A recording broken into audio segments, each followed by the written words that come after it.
জানেন কি হিমাচলের সবথেকে পপুলার স্থান কোনটি? হ্যাঁ, সঠিক গেস করেছেন, সিমলা আর মানালি। কিন্তু মানালি তো ছোট স্থান নয় মোটেই। সারা বছর এখানে যাবার জন্য কোনো না কোনো স্থান ঠিকই আছে। আর ঋতু যদি শীতকাল হয় তাহলে তাহলে আসুন আজ আপনাদের নিয়ে চলি হিমাচলের মানালিতে। দেখা যাক মানালির সৌন্দর্য, সাক্ষাৎ করি মানালির অসাধারণ সব স্থান, আর জানা যাক তার ইতিহাস।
নমস্কার বন্ধুরা, আজ আপনাদের সামনে হাজির শীতের মানালি, আর তাও জানুয়ারি মাসে। আর আপনাদের তো নিশ্চয়ই জানা আছে যে শীতে বরফ দেখার সব থেকে ভালো স্থানগুলির মধ্যে মানালি অবশ্যই একটি। কেননা এখানকার দেওদার ও সিডার জঙ্গলের মধ্যে অবস্থিত হিড়িম্বা মন্দির, বশিষ্ঠ মন্দির, ক্লাব হাউস, বনবিহার অবশ্যই আপনাদের ভালো লাগবে। নাগগার ক্যাসেল থেকে দেখতে পাওয়া কুল্লু ভ্যালি, এখানকার রোয়েরিক আর্ট গ্যালারি আপনাকে হাতছানি দিয়ে ডাকবে। এই সমস্ত স্থান আপনি দেখতে পারবেন এই ভিডিওতে। বন্ধুরা, সিমলা থেকে মানালির দূরত্ব 270 কিলোমিটার, আর এই দূরত্ব সম্পূর্ণ করতে আপনার প্রায় 10 ঘন্টা সময় লাগতেই পারে। হিমাচলের লোকাল বাসিন্দা গাদ্দিস সম্প্রদায়ের মানুষ। আজও এই সম্প্রদায়ের মানুষের প্রধান কাজ পশুপালন। আপনি হিমাচলে এলে চলতে চলতে কখনো কখনো রাস্তায় দাঁড়াতে হবে লম্বা সময়ের জন্য, কারণ গাদ্দিস পশুপালকেরা নিজেদের ভেড়া ছাগলের দল নিয়ে রাস্তা দিয়ে এগিয়ে যাবে গন্তব্যের উদ্দেশ্যে।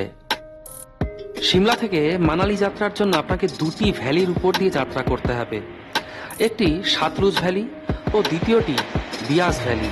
আর মানালি নিজেই বিয়াস নদীর তীরে অবস্থিত। মানালি থেকে দিল্লির দূরত্ব 544 কিলোমিটার। আপনি সোজা সিমলাকে বাইপাস করে দিল্লি থেকে মানালি পৌঁছাতে পারেন ভায়া NH3। আর এই রাস্তা সম্পূর্ণ করতে আপনাকে সাহায্য করবে Delhi Manali bus service. Red bus হোক বা গোয়াই বিবো অথবা মেক মাই ট্রিপ, যে কোনো স্থান থেকে আপনি বাসের টিকিট বুক করতে পারবেন এবং দিল্লির কাশ্মীরি গেট থেকে ধরতে পারবেন বাস। রেল স্টেশন থেকে সিমলাকে বাইপাস করে মানালি যাওয়ার আরো একটা রাস্তা আছে। কখনো এই রাস্তার কথা আলোচনা বা যাত্রা করব এই রাস্তা দিয়ে। এই রাস্তা দিয়ে সোজা 6 ঘন্টাতেই পৌঁছাতে পারবেন মানালি। বন্ধুরা, এই হলো অট টানেল। এই টানেলের ভিডিওই আপনি দেখে থাকবেন 3 ইডিয়টসে। সেদিন আমরা সকাল 8:30টার সময় বেরিয়েছিলাম সিমলা থেকে, আর কুল্লু হয়ে মানালি পৌঁছাতে সময় লেগে গেছিল 9 ঘন্টা। কুল্লু খুবই সুন্দর স্থান।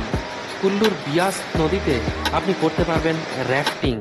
কুল্লু হয়ে পৌঁছাতে পারবেন কাসল, মণিকরণ বা পার্বতী ভ্যালিতে অবস্থিত অসাধারণ বিজলি মহাদেব মন্দির। বন্ধুরা, চলে এলাম পাটলিকুলের ফল মার্কেটে। এখান থেকে আপনি কিনতে পারবেন বিভিন্ন ধরনের ফল, আর তাও খুবই সস্তা দরে। যে সবুজ আপেল নিচে সমতলে 200-250 টাকায় কেনেন, তার এখানে কিলো প্রতি দর 50-60 টাকা। এছাড়াও আপনি কিনতে পারবেন প্লাম, জাপানিজ ফ্রুটের মতো সুস্বাদু ফল। দেখতে দেখতে আমরা 5টায় মানালি পৌঁছালাম। এইবার আমাদের হোটেল ছিল মানালি মলের বিপরীত দিকে। কেননা এইবার আমরা বেশি হইহট্টগোল চাইনি, তাই নিলিবিলিতে ছিলাম মলের উল্টো দিকে বিয়াস নদীর অপর প্রান্তে। এই হোটেলের ঘর পেয়েছিলাম 1200 টাকায়। এখানে ব্যালকনিতে আসতেই আপনি মানালির অসাধারণ ভিউ দেখতে পাবেন। রাতে মানালি লাগবে অসাধারণ।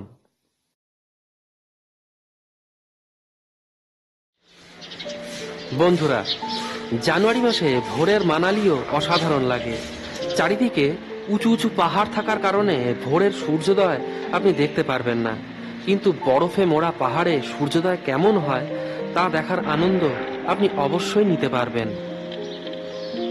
মানালির নাম মানালি এসেছে ঋষি মনুর নাম থেকে। মানালি অর্থাৎ মনু আলয় অর্থাৎ মনুর বাড়ি। প্রচলিত আছে যে প্রলয়ের পর ঋষি মনু এখান থেকেই পুনরায় সৃষ্টির শুরু করেছিলেন। আপনাদের স্মরণে আছে না সেই মহাপ্রলয় আর ভগবান বিষ্ণুর মৎস্য অবতারের সেই কথা? হ্যাঁ, ঠিক সেই প্রলয়ের পরই ঋষি মনু এখানেই আশ্রয় গ্রহণ করেন। এ তো ছিল মহর্ষি মনুর কথা। এদিকে জানুয়ারিতে মানালির সূর্যোদয় যদি আপনি দেখতে চান, তাহলে আপনাকে ঘুম থেকে সকাল 6:30টার মধ্যে উঠতে হবে। এমন অপূর্ব সূর্যোদয় মানালি থেকে অন্য সময় এলে আপনি হয়তো দেখতে পাবেন না। এই কারণে শীতকালে মানালি এক অবশ্য গন্তব্যে পরিণত হয়। একটি রিকোয়েস্ট আপনাদের বারবার করছি, ভিডিও ভালো লাগলে একে অবশ্যই লাইক করুন আর শেয়ার করুন বন্ধুদের সাথে, আর চ্যানেলকেও সাবস্ক্রাইব করুন। এতে আমি আরো ভিডিও বানানোর ইন্সপিরেশন পাই। বন্ধুরা, এবার আমি সিমলা মানালি ভ্রমণ করি ভাঙড় ঘটকপুকুরের সুপ্রিয় ঘোষালের সাথে। সুপ্রিয় ঘোষালি এবার হোটেল ও গাড়ি বুক করে দিয়েছিলেন। আসুন শুনি ওনার মুখে সিমলা মানালি ভ্রমণ প্রসঙ্গে। সিমলা মানালি যাওয়ার উপযুক্ত সময় বলতে আপনি যদি গ্রিন আপেল এক্স্যাক্টলি দেখতে চান, তাহলে আপনাকে আসতে হবে আগস্ট-সেপ্টেম্বর মাসে। আর যদি সিমলার পাহাড় এবং বরফের অনুভূতি নিতে চান এবং স্নোফলের অনুভূতি নিতে চান, তাহলে আপনি ডিসেম্বরের লাস্ট, জানুয়ারি, ফেব্রুয়ারি এই সময় আসুন। তাহলে আপনি বরফের অনুভূতিটা পাবেন এবং পাহাড়ের একটা অন্য রূপ পাবেন, এবং স্কেটিং যেগুলো বরফের সময় হয়ে থাকে, সাধারণত বরফের যে খেলাগুলো সেইগুলো আপনি ওই সময় পাবেন।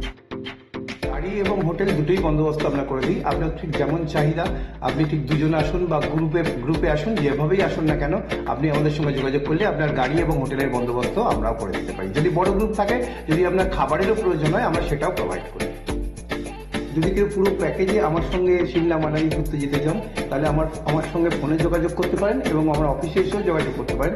আমার অফিসের ঠিকানা হলো ঘটকপুকুর বাজার, দক্ষিণ 24পরগনা 743502, এটা হচ্ছে পিন নাম্বার। এবং আমার ফোন নাম্বার হলো 7001577276। আর আমার ইমেল হচ্ছে ghoshal436@gmail.com। মানালিতে আমাদের প্রথম গন্তব্য ছিল হিড়িম্বা মন্দির। আপনাদের মনে পড়ে রোজা অথবা ইয়ে জাওয়ানি হ্যায় দিওয়ানি সিনেমার কথা? এই দুটি সিনেমার বহু সিনের শুটিংই হয়েছিল এই মন্দির প্রাঙ্গণে। হিড়িম্বা মন্দির স্থাপিত হয়েছিল 1553 সালে মহারাজা বাহাদুর সিং থাপা দ্বারা।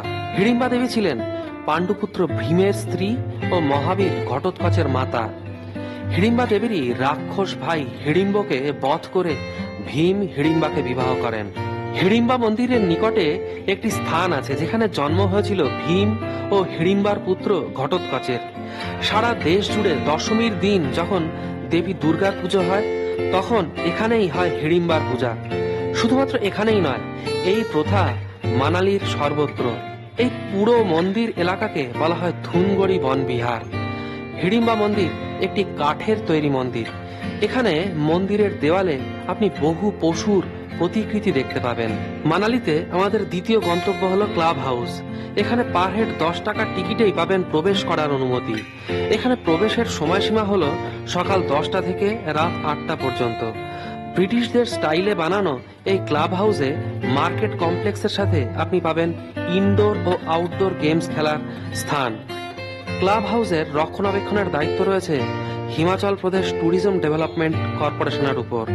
এখানে billiards, carrom, video games, table টেনিসের সাথে সাথে রয়েছে জিপ লাইনিং, রোপওয়ে আর রিভার র্যাফটিং এর মতো আউটডোর গেম খেলার স্থান।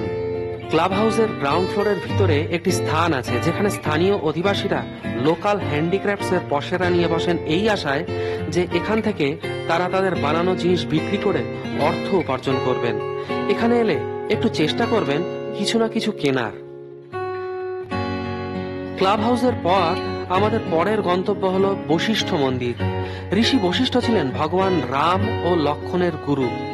লোকমুখে শোনা যায় যে ঠিক এই স্থানেই ভগবান রাম ও দেবী সীতা ত্রেতা যুগে তপস্যা করেছিলেন। তাহলে আসুন, মানালি মল থেকে কিছু দূরে অবস্থিত এই মন্দিরে।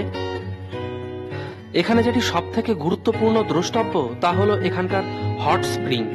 মন্দিরের ঠিক পাশেই পুরুষ ও মহিলা দুজনের জন্যই আছে আলাদা আলাদা স্নান ঘর। একে বলা হয় বশিষ্ঠ কুণ্ড।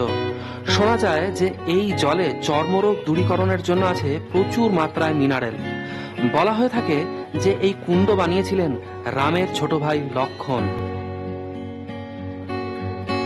মানালির বশিষ্ঠ মন্দির 4000 বছর পুরাতন প্রাচীন মন্দির। কাঠের দ্বারা বানানো এই মন্দিরের প্রতিটি ভাগই দেখার মতো, বিশেষ করে কাঠের উপর কারুকার্য ও এর পলিশ করা ডিজাইন। এই সমস্ত কথা মাথায় রেখে বশিষ্ঠ মন্দির মানালির এক অবশ্য গন্তব্যস্থলে পরিণত হয়েছে।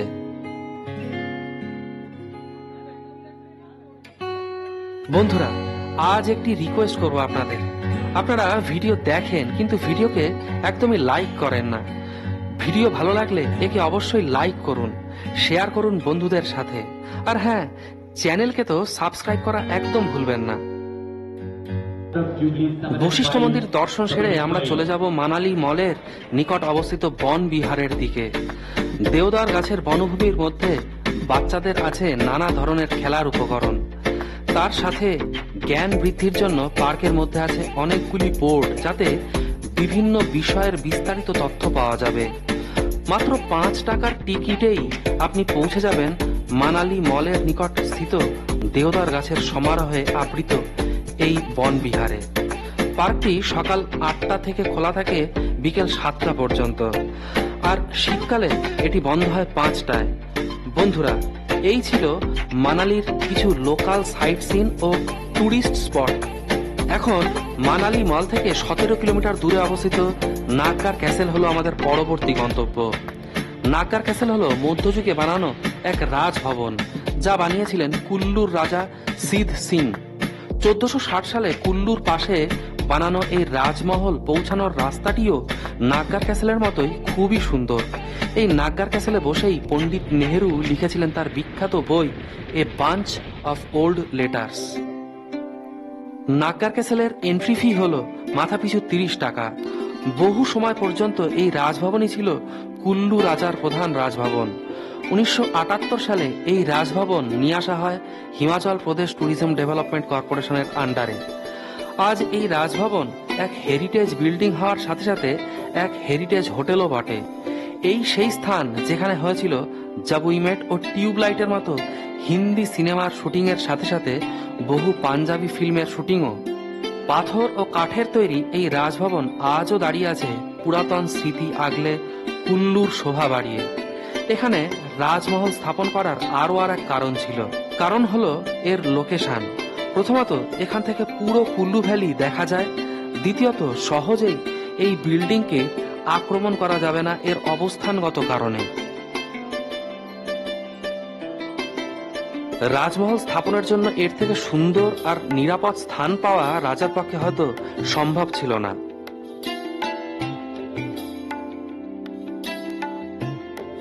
যাই হোক, এরপর নাগগার ক্যাসেল থেকে পৌঁছালাম কাছের রোয়েরিক আর্ট গ্যালারি।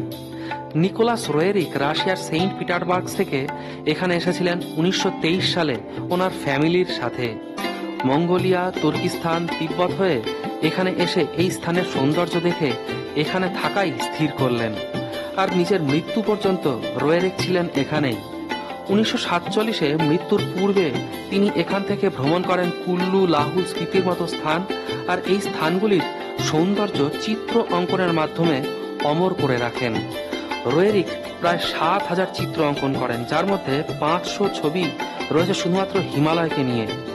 ওনার মৃত্যুর পর ওনার পুত্র এই বাড়িটিকে মিউজিয়ামে পরিবর্তন করার জন্য রাশিয়ান সরকার ও হিমাচল সরকার দ্বারা গঠিত একটি ট্রাস্টকে অর্পণ করেন, যেটি এই মিউজিয়াম এর দেখাশোনা ও রক্ষণাবেক্ষণ করে থাকে।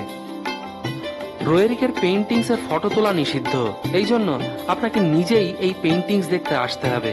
ওনার পেইন্টিংস এর মতো এই স্থানও সুন্দর, যা ক্যালেন্ডারের ফটো থেকে কম কিছু নয়। আর জানুয়ারিতে তো এই স্নো ক্যাপড মাউন্টেন আরো অসাধারণ হয়ে যায়। রোয়েরিক আর্ট গ্যালারির পাশে আরো কিছু সুন্দর স্থান আছে। একটি ছোট পার্কের মতো স্থানও এখানে আছে। এখানে কিছু মূর্তির সাথে সাথে পূজা করার স্থানও আপনি পাবেন। হয়তো এই এলাকার মানুষজন এই স্থানকে পূজা করার জন্য ব্যবহার করে থাকেন। যাই হোক, যদি আপনি মানালি মলের কাছে থাকতে চান তাহলে আপনি থাকতে পারেন হোটেল শিয়াল ইন অথবা হোটেল হিমকাক্সে। এর মধ্যে হোটেল হিমকাক্স একটু সস্তা পড়বে। আর যদি আপনি বাঙালি খাবার খেতে চান তাহলে মানালি মনাস্ট্রির নিকট অবস্থিত হোটেল শান্তি বা হোটেল শান্তিনিকেতন থেকে সস্তায় খাবার খেতে পারবেন। তাহলে বন্ধুরা, আজ এ পর্যন্তই। দেখা হবে একদম স্নো ক্যাপড সোলাং ভ্যালির ভিডিওতে। এই ভিডিওটি যদি ভালো লেগে থাকে তাহলে একে লাইক করুন আর শেয়ার করুন বন্ধুদের সাথে। আর হ্যাঁ বন্ধুরা, চ্যানেলকে সাবস্ক্রাইব করতে একদম ভুলবেন না। তাহলে আজকের জন্য বিদায় বন্ধুরা, খুব ভালো থাকুন, ধন্যবাদ।